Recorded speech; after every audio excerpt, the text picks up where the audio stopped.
For the nickel industry, definitely these critical minerals that everybody needs it, all industry in it. And by the way, EV only takes not more than 20% of the total nickel production in the world.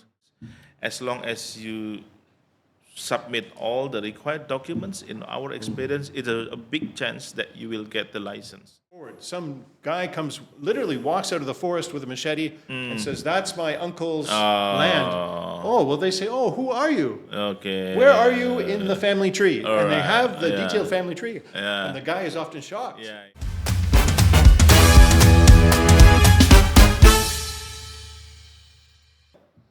Hello, guys. Welcome back to Deal Street Café, where we're going to spill the beans on the Smelter project. And we're back for episode 2 with Dendi, who's the managing partner at one of Indonesia's top law firms, ADCO Law.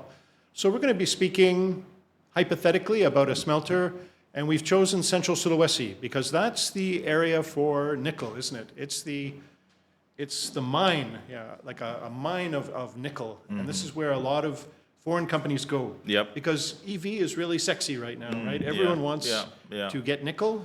Nickel is the new gold. Yeah. And I think, though, Dendi, I want to ask you, I have a theory, that human nature, if a man, if he has a choice of good and evil, I believe he will always choose good. But in this world, we don't have a choice of good and evil. It's always evil with evil. So that's why that's my theory. That's so? Okay. So that's why life is so complicated. You have two bad choices. And with a smelter, I think that's how it goes. You never have a clear choice. Often you have two bad choices, right? And you must choose one. Is there any truth to that? Do you think that, like when you're dealing with problems at the smelter, like with the local community, they come and they want money from you. If you don't pay them, then it's a problem. But if you pay them, maybe it's a bigger problem. Okay. Yeah, I think, again, thanks, Chris, for inviting me here. Chris, I'm a believer of cost and benefit analysis. So everything costs something. About the industry, it's the same thing. It costs something. It costs environment destruction, it costs a dispute, it costs local problems. But whether it is worth it or not. So let's see whether it is worth it or not. For the nickel industry, definitely these critical minerals that everybody needs it, all industry in it. And by the way, EV only takes not more than 20% of the total nickel production in the world. Rest of the percentage are for the industrial, for electrical, for manufacturing. So EV is only 20%. But again, I'm a believer of cost and benefit analysis. Like when you apply for the environmental license, you cannot say to the government that our operation will not give any adverse impact to the environment. Definitely, you cannot tell the government that things.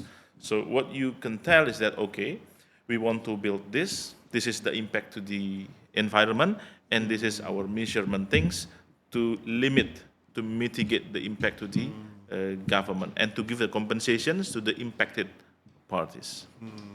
Well, I like the way you think, So it's case-by-case basis, Right. We have to look at the two evils. Yeah. And look at the cost-benefit of each evil. That's right. Yeah. Well, we have an investor right now that we're talking about.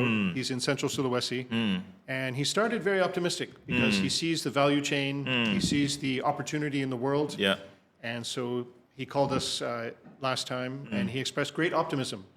But I heard that recently he's been experiencing some problems. Okay. So let's listen to what he has to say. Sure.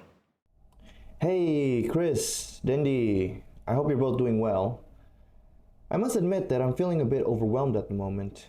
You both mentioned that this project was going to be complex, but I didn't quite grasp just how many challenges we'd be facing all at once.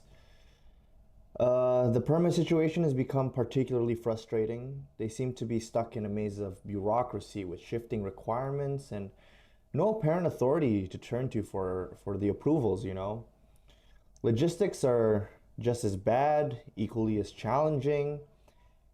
The roads are in poor condition and the suppliers are charging premium rates due to our remote location. Oh, and don't get me started on the local community. I genuinely believed that they would be welcoming because of all the job opportunities we would be creating. But instead, they've raised concerns about potential contamination, displacement, and other issues. If I'm being honest, I'm beginning to question whether this project is still viable. Every step forward seems to just bring us 2 steps back. You've both dealt with situations like this before. Could you please share your insights or guidance on how we might navigate through these challenges? Well, doesn't sound good. Yeah. Actually, it is not the first time that the investors telling us that kind of story. It is something unavoidable. So if you want to come to the extraction industry or smelting industry, then it's a very typical. It's not only mining, it's not only nickel. If you want to take the coal out from the ground and sell it to the other party, then the problem's coming. If you want to plant palm oil, for example, these typical problems going on. So I think, Chris, the first thing that we have to map what are the potential problem at the first place. Before you move forward with your project, you have to map what are the potential problems. You have to map, okay, this is the license that I have to get. It is easy or not easy. How long that I can take to get the license out. Whether the land is owned by a company or the land owned by the local community or the land owned by nobody. So we have to map in a very detailed manner what are the problems going ahead. From that, we have to plan, okay, for the license, this is my plan. Talking about the license, it's much better compared to last 10 years, for example. It's much better, Chris. As long as you submit all the required documents, in our experience, it's a big chance that you will get the license.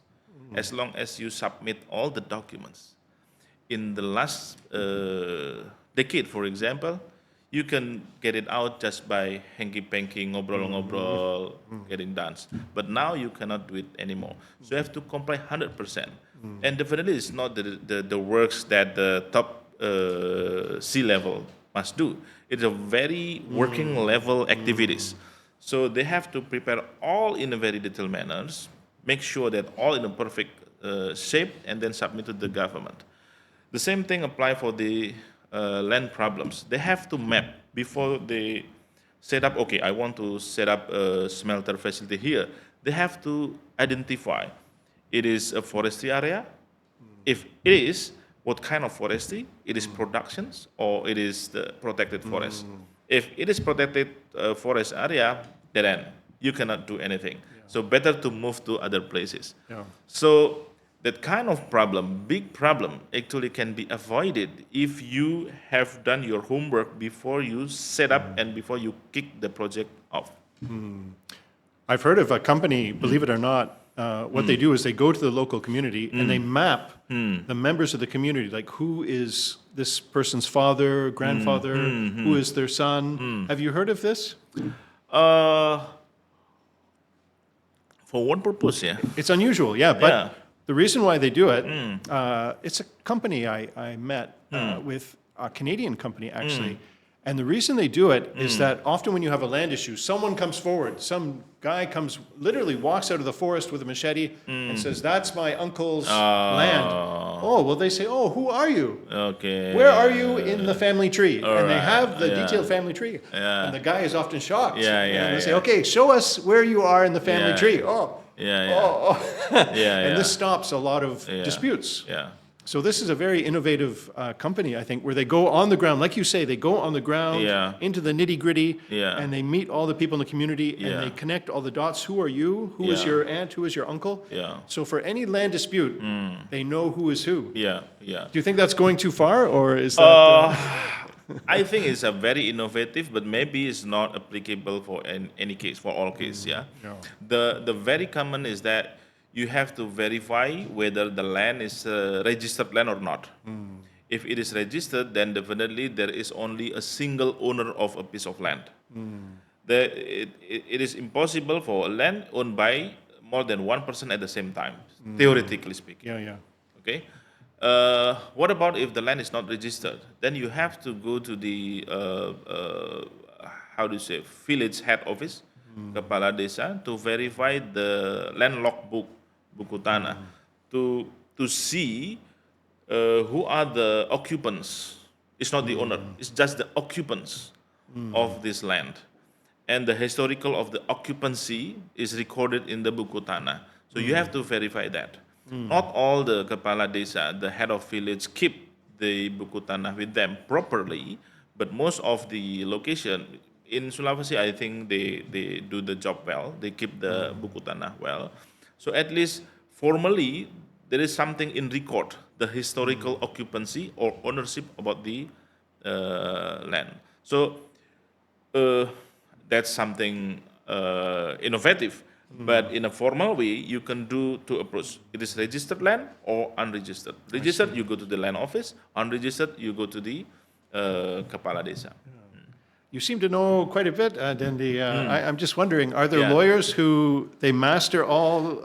Because I think when I think of Smelter, I think of it as a crossroads law. I call it a crossroads law or a crossroads sector because you can't just walk in and say, oh, I know smelters. No, you must also know infrastructure, land, contract law, land law.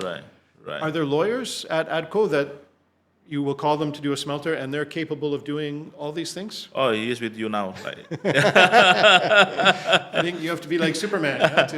But again, Chris, I think that point is you said in a very correct manner that there are, how do you say, multidisciplinary laws.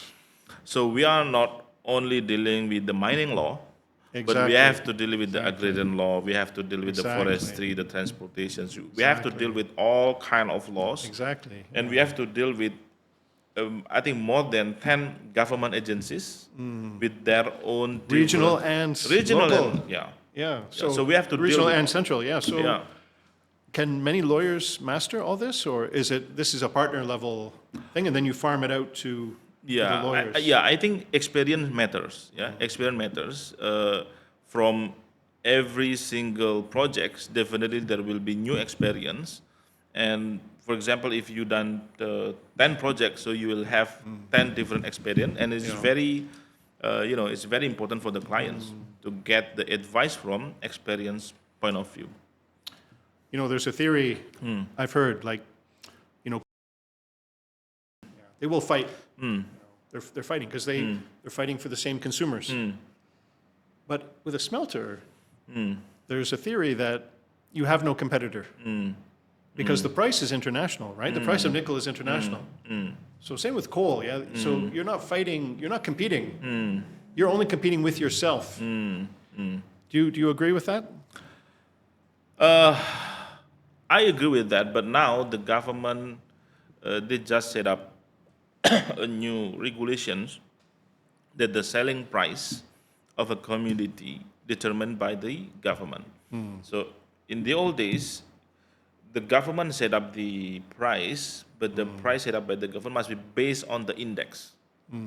And you actually can sell the nickel or the coal higher or lower than the index price as long as the royalty calculated based on the index price. Now, the government set up a regulations, you cannot do that anymore. You have to sell the commodity exactly at the price set up by the government. Right. It is still new regulations. There is a pros and cons on this. I understand that the government want to, to set a barrier if the commodity price falling down, so it will not, significantly impact the state budget. But let's see what happens in the future. Yeah, so basically, you're trying to be as efficient as possible, right? You're going for efficiency. Yeah. Can ADCO Law help Smelter to be more efficient, to have better operations? Or am I thinking far too outside the box, What we can offer to the clients just to identify the risk. if you want to step into the nickel industry or smelter industry, we can help the clients to identify the risk. Like your friends, our friends, they thought that everything is good, everything was good, not is good, but it suddenly happened, everything is not good. So we help client to identify what are the risks. And for every single risk, we advise clients what are the anticipations, what are the mitigations. Okay, we have 10 risks, and these are the 10 anticipation or advice to mitigate the risk. So in short, Chris, for the new investment coming into the smelter industry, that's what we can do to the client. Well, thanks for your thoughts today, Dendi. I think it's very useful, a lot of the tips. So let's stick around, yeah? I think the story is going to develop further. And thanks for sharing a coffee with us today at Deal Street Café. Thank you so much. Thank you. Thank you, Chris.